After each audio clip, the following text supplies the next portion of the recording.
the problem itself is all we're focusing on, the misbehavior, the talking back, the rolled eyes, the thrown, bottle, whatever it is. We are so focused on that behavior.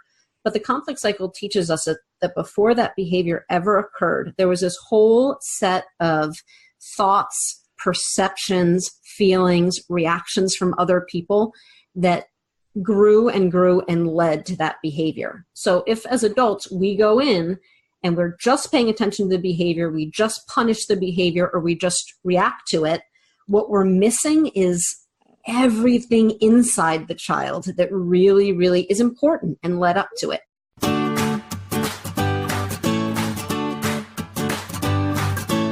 Hello and welcome to the Sunshine Parenting Podcast, where each week we talk about ideas for raising kids who become thriving adults. I'm your host, Audrey Monkey.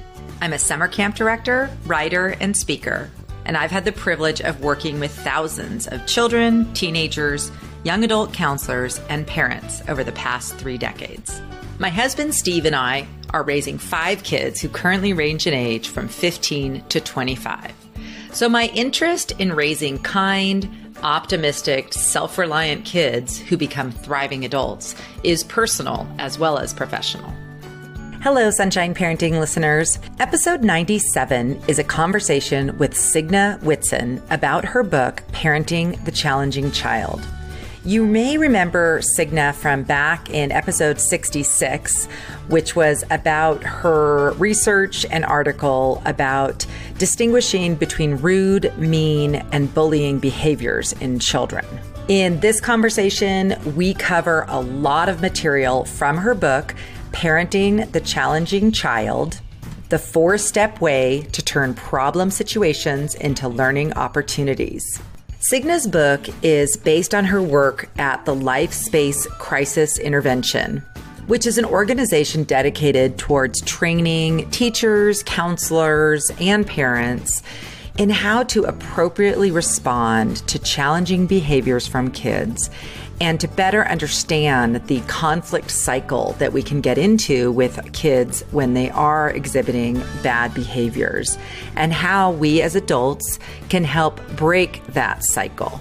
We cover a lot of material in this episode, so rest assured that you can visit my website at sunshine-parenting.com, search for episode 97, and you will find tons of links, photos, and even instructional videos from Dr. Daniel Siegel about flipping your lid and how to make the breathing beads that we talk about in this episode. As you'll hear early in the episode, we now call each other by our camp names after Signe's visit to my camp this summer to do training with our counselors. So here's episode 97, my interview with Signe Ginger Whitson. I'm thrilled to have Signe Whitson back on the podcast today. Welcome, Signe. Thank you. I'm so excited to talk to you again. Should I call you by your camp name or Signe today? I think Ginger. Okay. Okay, so just to let our listeners know, Ginger and I actually got to spend a few days together this summer. It was so much fun. You came out to my camp to do some training with the staff. So why don't you first tell a little bit about what that was like for you? Well, so background, we just had 2 minutes to chat before we began this podcast, and Sunshine said, "Hey, how's your summer going?" And I said, truly, the best part of my summer was the 3 days I spent at Gold Arrow Camp. It felt like it was 2 weeks in the sense that I was just so immersed in the happiness and the good vibe and the genuine care for children that I loved every second. And I want to come back. I want to be a camper. Well, we want you to come back. And it's funny, there are so many things. I find myself referring to things that you said or did almost every day at camp. One of which, and I need to give a demo, or maybe you have a demo somewhere, the breathing beads. We've used those a lot at camp. Good.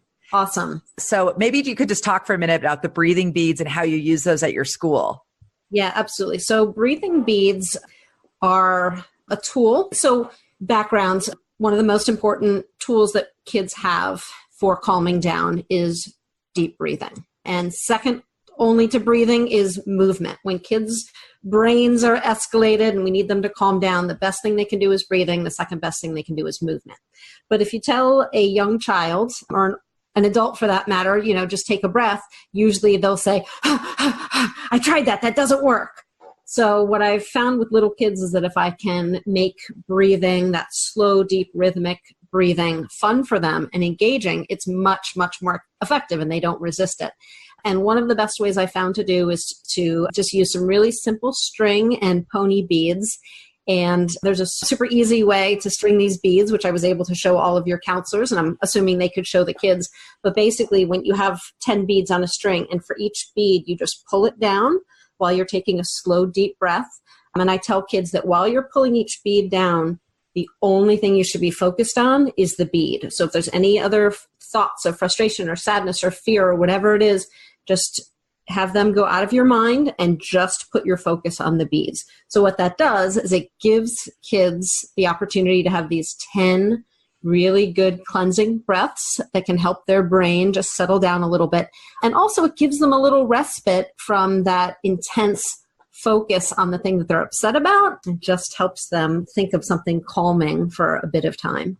And so you use this at your school, and your kids at your school are K through 8, is that correct? Yeah, actually, we have 3-year-olds through 8th graders, so 3-year-olds through 14-year-olds, and I use them with all the kids. With our littlest kids, I have to help them string the beads, just from a fine motor coordination point of view. But by 1st, 2nd grade, the kids can do it themselves, and they love them, and they take them home, and then they come and say, Miss Signe, I took my beads home, but I really want to have a set in school also. Can I make another? I don't think I've ever had a child make one set and then they haven't asked if they could make another one, either for a sister or a parent or just for themselves to have, a second one at school. It's a definite winner. And it's hard to explain through a podcast how to do it, but it's really easy to explain in person. And I have a video that's on my website. I'll make sure it's really accessible. So if anyone's interested, they can do it. Okay, that's amazing. I'll link to it in the show notes because I was thinking, wait, do I need to show how to make one? But that's great. If you have one, I can just share that. The other thing that's been really fun about you training us on the beads is they're very useful for adults as well. And even our language, we have been joking, but joking for real about how as adults, we also often kids trigger in us these emotions and we need to calm ourselves down. And so we've been joking about, needing a 20 bead day or whatever. So it's been fun among our staff to be able to use the language of, okay, I think I need some beads right now, or I need to do some breathing. And so I love how it acknowledges that we're all human and we all have this possibility of getting triggered by someone else's behavior, and that we can all use this tool to help ourselves kind of regain our calm. Yeah. And the idea that the management begins with us. So as adults, we are human beings and our brains, our emotions get triggered just like kids' brains and kids' emotions. Generally, developmentally as adults, we've got a little bit more access to the thinking part of our brain and we can calm down more easily. But it doesn't just happen. We have to make a choice that we are going to take a few seconds, that we're going to, very consciously use our thoughts to calm down instead of to mirror a child's frustration. So the only way we can help kids maintain calm or return to a place of calm is if we are we're practicing that ourselves first and we're modeling it for kids. Which is really hard sometimes, especially with our own children, because their behaviors really can trigger a lot of emotions in us. Yes, I think it's much, I'm a mom of 2 teenage daughters and I've been a professional for 20 years. And it's always easier to maintain my professional, or my calm, I should say, with other people's kids because I love them and I care about them, but there's just a different emotional reaction than there is with my own kids. And as a parent, we just have to be aware that our own kids trigger an emotional response in us. It's a fierce and deep love, but it's also maybe a quicker frustration or exhaustion when we're with someone else's child. Absolutely. Which is, before you came out to camp, I actually wasn't really familiar as much with the life space crisis intervention, which is your organization. You're in charge of it. This book, Parenting the Challenging Child, that we're talking about today, is actually, it's a resource that you wrote for LSCI, correct? Correct. Yep, that's absolutely right. So LSCI is an approach to working with young people that has been in schools and treatment centers for the last 30 years. It really is all about understanding that every child has a story and that our job as adults is to look beyond sort of the surface behaviors or even sometimes the things that children say in anger or frustration, and to figure out what's really going on with that child. It's a lot about looking at a child's thoughts and perceptions and feelings and how those things contribute to behavior.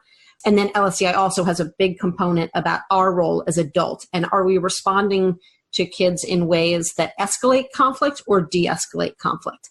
But LSCI has been a training model since the early 90s. And, as I said, we train in schools, we train in treatment organizations, really anyone in child welfare, counseling, psychology. And one of the main things we hear from people is, this training is great. I'm going to use it with my clients right away. I'm going to use it with my students right away. But I also took it home and I used it with my own child, and it was so effective. So last summer, we sort of set out to do what people had basically been asking us and translate these professional concepts for parents and sort of the common everyday situations that happen at home. So that's the birth of Parenting the Challenging Child from the LSCI Institute. And I noticed from browsing the website, you actually have online courses that parents can take as well. Is that correct? We do, yes. So in addition to having our trainings for professionals, we offer two different models. We have a 2.5-hour training that we offer for parents. And I've offered that 3 or 4 times this past spring, often to foster parents, adoptive parents, kinship parents, or regular biological parents that are just struggling a bit with their children's behavior. And what we do in that 2.5-hour class is just talk about the importance of relationship with kids, how easy it is for the parent-child relationship to just sort of get off the rails, especially when there's frequent problems, but how that positive relationship is the basis for any change that's going to happen. So we talk about how to sort of rebuild positive relationships. We talk a lot about what's going on in a child's brain during times of stress, so we can understand sort of the biological drive behind some of kids' behaviors. And then in that 2.5-hour training, we try to be super practical with what can you say, what can you do in the heat of the moment to calm yourself, to help a child calm down, and to bring them to the point where they can talk about their behavior. So that class is meant to be purely practical. You take the class, you can use the skills right away, which I think is what parents want when they go to a training. We also have a full day class that is more extensive, and it's as practical as the first part, the 2-hour version, but it also goes into much more detail with very specific patterns of behavior. So if you have a young person who seems to act out without feeling any guilt or remorse, they're actually taking some pleasure in hurting other people, how do you handle that situation? If you have a young person who acts out but then feels tremendously guilty or ashamed, how do you help that child? If your child is being bullied, or if your child gets easily manipulated by other peers, or if they have a bad day at school and they take it out on you, we go through all of these sort of common household situations and talk in a lot of detail about how to meet kids' needs in those situations. Well, I love how in the book, so even people who can't take the online course or the live course, the book itself is so practical because it tells you exactly those same situations you just referred to that are very common, and sort of kind of de-escalating in yourself how you respond, trying to figure out the source of the actual problem as opposed to just be so focused on the child's behavior, which is sort of often the knee-jerk response is a child does something, they throw something, they have an outburst, and oftentimes the adult response is to sort of punish or escalate their own response, which, as you explained so clearly in the book, doesn't ever help resolve the situation. It just escalates the child's emotional, situation and makes it so that they really can't develop the skills they need to more appropriately handle the emotions they're feeling. Yeah, absolutely. Even little things, it's not always just the throwing things. Sometimes it's just the eye rolling. It's like little ways that kids sort of blow off steam, or they just try to show a little bit of independence. But as adults, we work so hard for our kids. We do so much for them, and we almost can't tolerate the eye rolling. So I hope that the book is very practical for parents in terms of what's the garbage, nonsense behavior that we don't need to address right away? We don't need to address in the heat of the moment. We can come back to it later versus, what needs to be done in a problem situation and how to do that in a way that actually turns that problem into an opportunity for the relationship to get a little better, for the child to feel heard and understood, for the child to learn how to calm down, all these life skills to manage conflict, whatever it is. But that is my goal, is to have the book be super, super practical. It's not meant to be a light, breezy summer read. It's meant to be like a how-to. I'm in this problem situation. My mind is going blank. I'm filled with anger. What's the roadmap? What do I do first? What do I do second? Et cetera, to bring this to a favorable conclusion. Well, I want to for sure read the subtitle of the book, so it's called Parenting the Challenging Child. And the subtitle is The 4-Step Way to Turn Problem Situations into Learning Opportunities. And you just described that. And that's what the book really does. There's a couple things that I want you to share about from the book. One is this model, the conflict cycle model. And just explain, I love how, first of all, you explain it very much in detail in the book, and then you even provide some blank worksheets at the back so that parents or caregivers could actually work through for their own child what could have been the stressful incident and this whole cycle. Do you want to just briefly describe this conflict cycle that's a big part of understanding this process? Yeah, absolutely. And I'll go back again. The conflict cycle is really the fundamental paradigm of life-space crisis intervention, and that this training that we've been offering to professionals for decades. And Dr. Nicholas Long is the creator of this model that really talks about the circular and escalating dynamics of conflict between a child and adult. So what the conflict cycle shows is that by the time a problem situation happens, let's say between parent and child, the problem itself is all we're focusing on, the misbehavior, the talking back, the rolled eyes, the thrown, bottle, whatever it is. We are so focused on that behavior. But the conflict cycle teaches us that before that behavior ever occurred, there was this whole set of thoughts, perceptions, feelings, reactions from other people that grew and grew and led to that behavior. So if as adults we go in and we're just paying attention to the behavior, we just punish the behavior, or we just react to it, what we're missing is everything inside the child that really, really is important and led up to it. And we might be punishing the surface behavior, but it's bound to happen over again in the future because we didn't really address its roots. So the conflict cycle makes a point of helping adults really ask kids systematic questions about what they were thinking. Well, actually, what events took place prior to the behavior, what those specific events made them think about, how those specific events made them feel. And we ask questions about the intensity of their feeling on a scale of 1 to 10. We ask kids, when you felt this way, what did you do? Then what happened? It's really very systematic, but it is not scripted. There's many ways that adults can interact with kids with their own authentic personality while still following this model of really digging and trying to figure out where a child is coming from. Yeah. I think I mentioned before we started recording, on pages 40 and 41 of the book, you have really great language that adults can use. And it ranges from to asking them their perception of the stressful event with questions like, help me understand, how often does it happen? And then you move on to what their thoughts were, asking them, what went through your mind when that happened, their feelings. And this is where you mentioned, on a scale of 1 to 10, how angry or sad or frustrated were you? And then the child's behaviors, what did you do when you were feeling that way? And then others' reactions. And I love how, and one of the things you really trained us in that is so good about this whole conversation is you're getting the child into their thinking brain. So as you explained, and it's actually something we explained to our campers, the whole flipping the lid thing. And I'll put a link to the Daniel Siegel video that is kind of that great hand model of the brain. But we've been using this with our campers, and it's so funny. You would have loved it. It came out in skits.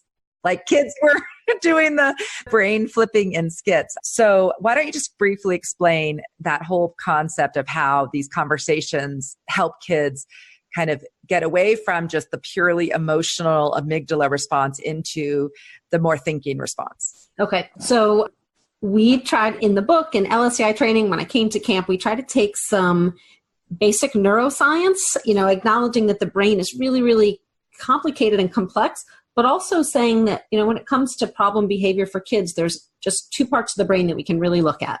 The first is the limbic system, which is also sort of known as the emotional part of a child's brain or anyone's brain. It's where the fight, flight, or freeze reaction happens. And we really focus on this tiny little part of the brain called the amygdala. It's about the size and shape of an almond, which is where its name came from. But basically, for people of all ages, all of our emotional responses are directed by this small amygdala in the center of our brain. And in young people, it's important to know that their amygdala, their limbic system really dominates their brains. And so, we often hear about kids sort of becoming overwhelmed by their emotions. And it is totally true. When there's some kind of triggering events in a young person's life, it tends to be that they respond with their emotional brain. And that's why you might see tears or yelling, or that's why you might, as an adult, think a child is making a huge deal out of nothing. But the truth is, to that child, their feelings are huge and overwhelming. Their perception of the event is reality for them. We might see it completely differently, but as we say in the book, to the corkscrew, the knife is crooked. So the way the child is perceiving that event is real, and it is driving this huge emotional response. The other part of the brain that we talk about is the thinking brain, or the prefrontal cortex. It's the part of our brain right behind our forehead. And in human beings, it's the last part of our brain to develop. Now, it's a really important part. It's all the judgment and rational thinking and planning and organizing and prioritizing. When kids are getting educated in school, all the learning is happening in the prefrontal cortex. And usually the prefrontal cortex and the emotional brain, which we talk about with this hand-brain model, they connect. But what we know about the brain is that when the amygdala is triggered, there's some sort of stressful event, and children's emotions become dominant, the emotional part of the brain sort of loses its ability to connect and communicate with the rational part of the brain. So sometimes we see kids and we know they know better, and they do know better when they're calm. But when they're upset, they lose connection with this calm, rational part of their brain. So as I taught your staff and your staff taught kids, Dan Siegel calls it flipping your lid, where your emotions become so big and so triggered that you just can't even think straight. So LSCI is really based on this idea of helping kids calm their emotional brain. That's the drain off, or sort of the step one that we talk about in the book. And then once we've done that, how do we ask these systematic questions that help a child re-engage the thinking part of their brain so that they can actually start to solve the problem that got them so upset in the first place? Yeah, it's a remarkable model. And what I was really astounded by was I had the day after we described the flipping your lid and kind of what are strategies that you can use. I was talking to a group of 12-year-old girls who you wouldn't believe all the things they came up with, their own strategies for calming down and reconnecting. And so I think it really resonates with kids. I think it really resonates with adults too. Adults flip our lids as well. And so I feel like this concept and getting it just kind of in the language that we use with each other and with our kids is so important, because I do think that kids will recognize after the fact, oh my gosh, I really did flip my lid. And, oh, what can I do next time to not have that same reaction or do that behavior that didn't really help in the situation? So it's just been such a great learning curve for all of us to really provide this language to the kids too. It's just been really fun to see. And that's been another lasting impact of your training with us this summer. I'm so glad about that. Learning about sort of the brain science behind behavior has been a total game changer for me in my career. And the more people I can pass it on to, the better. But I think it takes us away from just being angry and frustrated by kids' repetitive, challenging behaviors. And it takes us to a place of compassion when we understand they are overwhelmed right now. No child wakes up in the morning and says, you know what? I'm going to be a thorn in my parents' side. I'm going to be the camper that no counselor can deal with. No one wants to be that kid, but to varying degrees based on life experience, based on genetics, based on development, kids have emotions that are really, really big and calming strategies that might not be adequate for the size of their emotions. So it's not just something that naturally happens. Helping kids learn how to regulate their brains is a skill that we can and should be teaching them. Absolutely. I'd love to invite you to join me in the summer read-along of Happy Campers, 9 summer camp secrets for raising kids who become thriving adults. For more information about my book and the summer read-along, visit happycampersbook.com. So I want to shift gears a bit and just talk about another thing that really struck me as I was reading through your book. And that's this concept about children's perceptions of events, especially social events, because as a camp director, and I know teachers often deal with this, school administrators, sometimes, when parents aren't present for a situation, and a child gets home from school or from camp and reports on a situation, oftentimes what I've experienced is that the parents take that child's kind of description of the events as fact without really understanding and unraveling that when a child is under this really kind of emotional, like maybe they've flipped their lid or whatever, their amygdala is ruling the day. Oftentimes what they saw and perceived in a situation was not what maybe the other kids or even the adults in the situation perceived. Can you kind of explain how that works and why sometimes when kids report on an event, especially to parents, it may not be the same as what other people perceived? Yeah, absolutely. And that's such an important point. Let me give you an example. And my poor children probably would hate to know how often I bring them up in teaching examples, but this was just a classic that just happened last week. We were on vacation. I was visiting a friend of mine from college and her kids. They have a pool in their backyard. So both of my daughters, one is 16 and one is 13, were in the pool with a 10-year-old, so younger than both of them, but a 10-year-old child who was trying to get their attention, trying to play in the pool. And the 10-year-old took a pool noodle, right? We know how soft those are. And first she was hitting my 16-year-old daughter in the head with the pool noodle.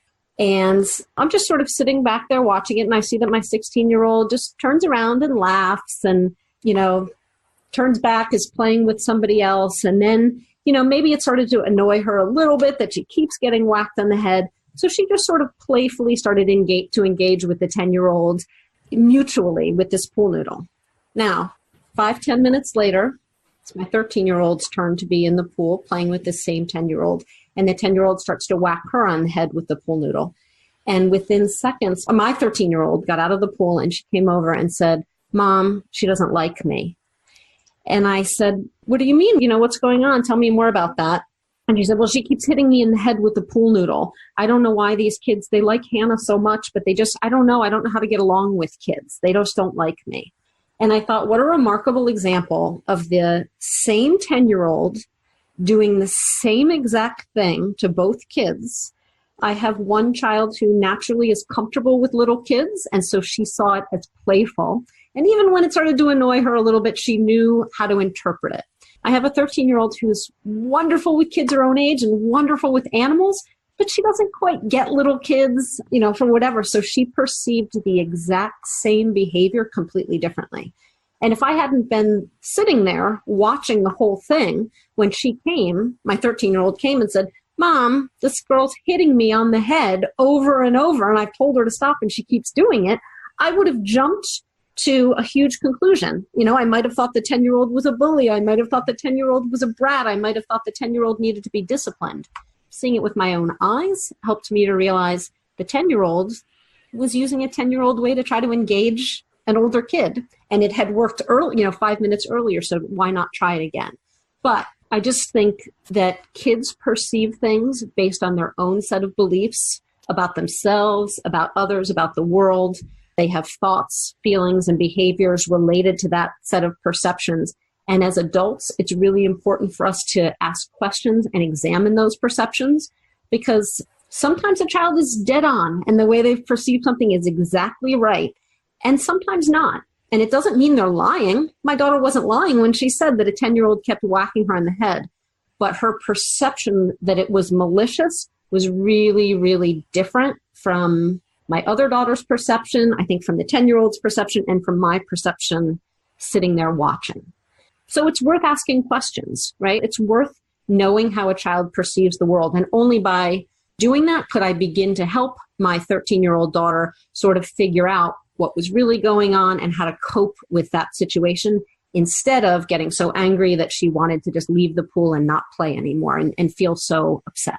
Yeah, that's such a great example. So my question, I guess, then is if you're a parent and you're on the receiving end of, a child who says, like your daughter, she doesn't like me. She's hitting me. She doesn't like me.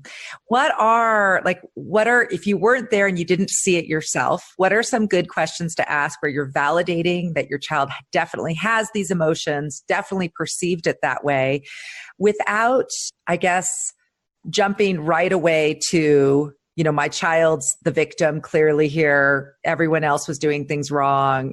What's a good balance as a parent when you weren't there? How do you respond to a child who's telling you about an incident, an event, some feelings that you weren't there to see? Right. That's a great question. And I think there are a few systematic steps we can take. The very first thing I would say to any parent is when a child tells you something that sounds awful, don't freak out. Right? Just listen, let them tell their side of the story, but your face, all of your reactions should convey that whatever they're telling you is totally manageable. That doesn't mean that we tell kids, oh, that's no big deal, or we give them some pat advice like, oh, just ignore it. That makes kids feel invalidated. So we really genuinely listen, but with our faces, we also have to act like this is totally manageable, because what we project really has an impact on how a child feels going into the problem-solving phase, right? And if we act like this is terrible, the child deserves to be punished, how could this school or camp have let this happen to you? That affects, that raises the child's defensiveness and anger level. We want to help kids to get into a logical problem-solving mode. So, number one, don't freak out. Number two, I think it's always helpful to let a child know that you're sorry for the way that they're feeling. And that's not necessarily saying, Ellie, you're right, that 10-year-old was whacking you in the head. It's just saying, are you okay? Are you hurt? I'm sorry you're feeling upset right now, right? Because I think that lets a child know that you're taking them seriously and sort of builds, here's an adult who's really listening, who sees that I'm upset right now. I always like to thank kids for telling me what's happening, because, if I hadn't been sitting there on the chair, I wouldn't have known. Right? And most parents don't have that bird's eye view. So I think it's helpful to thank kids, because now that you've told me, I can help you think this through. And thanks for trusting me, with being able to be honest about something that might have been difficult or scary. And then I think after we've sort of done those preliminary things, then I think our job is to get into problem solving mode, which is asking kids this series of questions, which, can follow the conflict cycle model, and basically think of it as asking kids questions about what they were, what happened, where were you, how often did it happen, how long was it going on, has this ever happened before with this child? Because with things like that, you can determine, in my situation, no, a half hour before that, we were happily playing, versus, yes, this happens every single time I see this child, they're whacking me in the head, right? So ask sort of all those questions about the event itself. Ask the child what they were thinking. Ask them what they were feeling. Ask them what else the child was doing. What were the other kids in the pool doing? I just think there's this whole series of systematic questions that we can ask kids that get them considering alternate perspectives. I would probably, in this situation, hopefully I would have thought to say to my daughter, is it possible that the child was playing? Is it possible that she didn't know that you didn't like it? Just to get kids to sort of broaden their perspective. And then, after we find out more, I think that's where, it can go any number of ways, but where we're most helpful as adults is to go for, okay, how can we handle this? Right? Like, I was just on the phone talking with a parent about a bullying situation last night. And this parent was really looking for how do we change the behavior of this bully? And I said, you're justified in wanting that. I get it. However, that leaves the child in a really powerless position when you're just waiting and hoping that somebody else changes. What we really want for young people is them to feel like they've got some control over their situation. So after we ask questions and find out the facts, I really recommend for parents that they are helping their child figure out not how someone else is going to be punished, not how someone else is going to be changed, but what's a constructive thing that their child can do to manage the same situation or a similar situation in the future. Whether it's thinking about what types of friends you choose to spend time with, whether it's thinking about how you manage your own reaction, what you do, what you say, what trusted adult you can go to. But I think we have to make kids feel like they have agency and power, and there's something that they can do. They're not waiting for an adult to rescue them or another child to change. Oh my gosh, that's all so good. And even just starting with the not freaking out, I will tell you that I don't know if you've experienced this at school, but when a child gets home from camp and, has something, an event or something that they describe to their parents, some kind of negative interaction with another child, oftentimes the parent emails or calls us, within minutes of their child getting home. And so my thought is that they are kind of freaking out. They're like listening to I don't know how the conversation was because I'm not there, but it just appears that they're just taking this information that this child told them and they are kind of freaking out. And their response is to immediately reach out to us. And usually it's not, hey, my child felt that this other child was doing this to them or felt like this incident was, wasn't right. Instead, it's this happened. It's like and for us, we're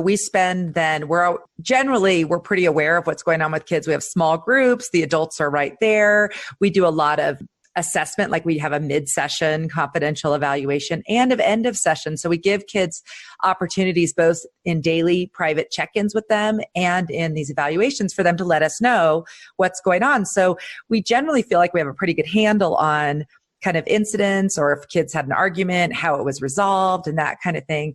And so when the parents call, then we end up doing this very, a whole bunch of things, talking to the counselors, talking to the head counselor, talking about all the follow-up. And almost always it's not exactly what the parent has reported.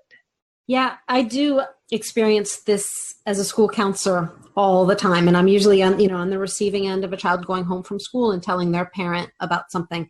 And I actually welcome when the parents contact me, as I'm sure you do also, because It gives me the opportunity to clear something up, right?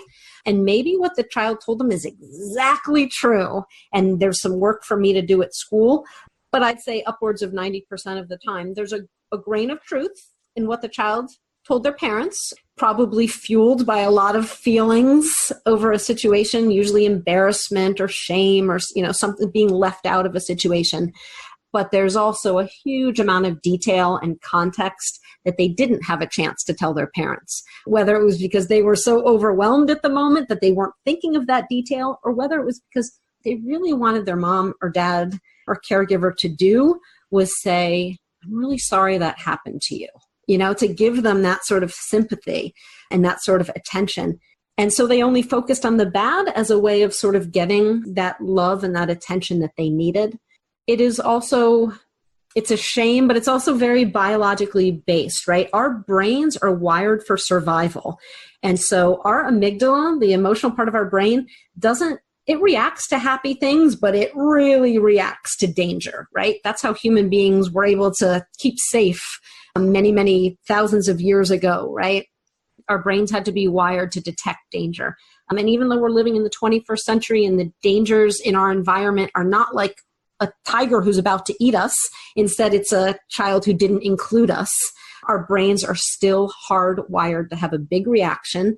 And as parents, we are mama bears and papa bears. And so our emotional brains are wired to protect our kids. And when we hear the slightest hint of something going wrong, our emotional brains light up. If we could see this with an MRI, we would see all kinds of colors when our child tells us anything has gone wrong.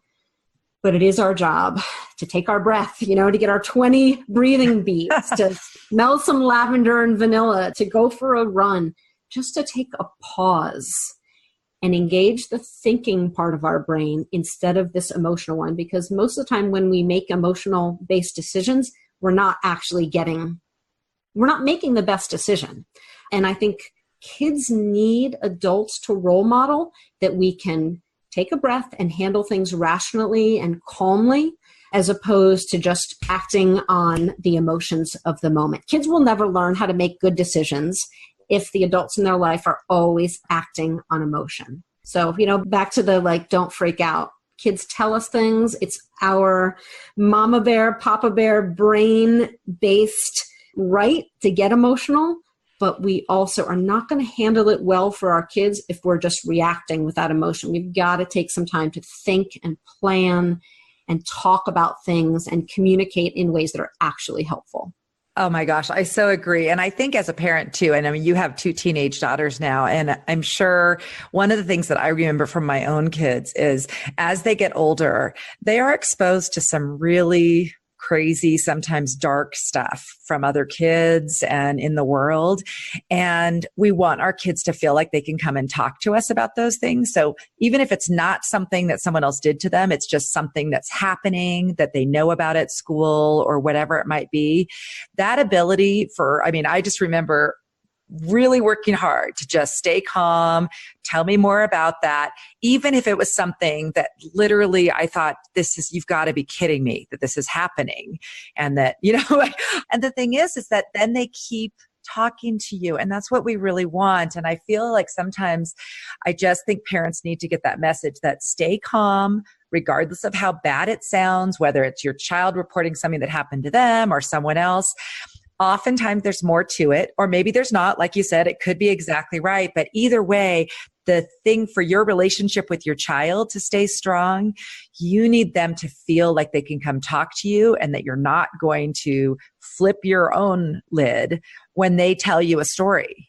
There's great research and a study that recently came out asking, a huge number of thousands of young people, what is it that you want when you go to your parents? And overwhelmingly, the kids said, I just want them to listen. I specifically don't want them to try to solve it. I just want them to listen. But as parents, we love our kids so much, we just think we want to fix it. We want to make it all better. But first of all, that's not always what kids want. And second of all, when we rush in to fix it, we rob kids of the opportunity to learn their own problem-solving skills, right? And they're not babies forever. We're trying to raise them to be independent thinkers and problem solvers. So we are actually doing them a disservice when we rush in and try to solve. It's so much better to just listen. And this is better if I had a visual for you right now, but I always point out to parents and teachers, any adults working with young people, that the letters in the word listen are the same as the letters in the word silent. And that's how we ought to be listening to kids. Really just listening. Not feeling like we have to rush in with all the answers. Just letting them feel heard and understood. That is so great. Well, I could talk to you for hours. As you know, I have so much fun. I just learned so much from you. Where can people find you, your book, and more information about the Life Space Crisis Intervention? Yes. So the website that has more information about LSCI skills in general and that has our book is www.lsci for Life Space Crisis Intervention.org. If you click on the Parents tab, you will see the book, as well as information about the different trainings that we offer. Like you said, the book is sort of meant to stand alone and really be practical and be a roadmap for people. But if anyone that's interested in sort of group trainings or learning more, we certainly have that available.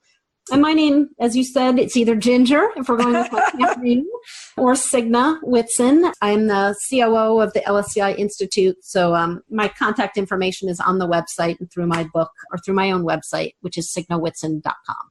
Okay, well, I will definitely put links to everything. And I'm just a huge fan, as you know, and I'm so thankful that you've been back on the podcast, and we'll definitely need to do it again soon.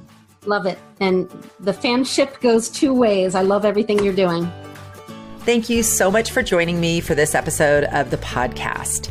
I always enjoy talking with Signe and learn so much from her amazing work that she does around children and how we as adults can just do a better job in the way we respond to bad behavior to help them learn and grow and change those behaviors. As I mentioned at the beginning, you can find all kinds of links and resources, including where you can get Signe's book by visiting my website at sunshine-parenting.com and search for episode 97.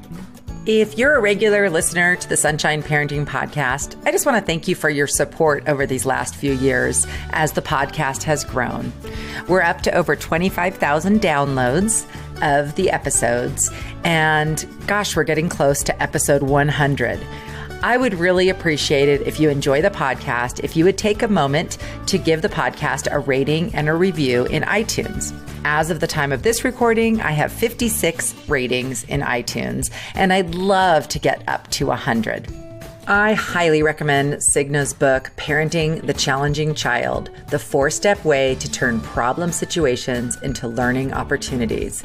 There are so many tangible, easy to apply strategies, so I really recommend it for parents and anyone who works with children. I'll close this episode with some words from Parenting the Challenging Child. Ironically, it is because of the love and comfort that parents and caregivers provide that their kids may choose them as the persons on whom to displace the anger they feel toward others. Do parents deserve to have their children's bad moods taken out on them? No, not at all. Are parents in an excellent position to help their kids learn better ways to deal with anger through the way they choose to respond to their children's displacement? Yes, without a doubt. This podcast is a proud member of Parents on Demand, a network of high-quality shows for families just like yours. Download our free network app on Apple and Android and listen to your favorite episodes on the go.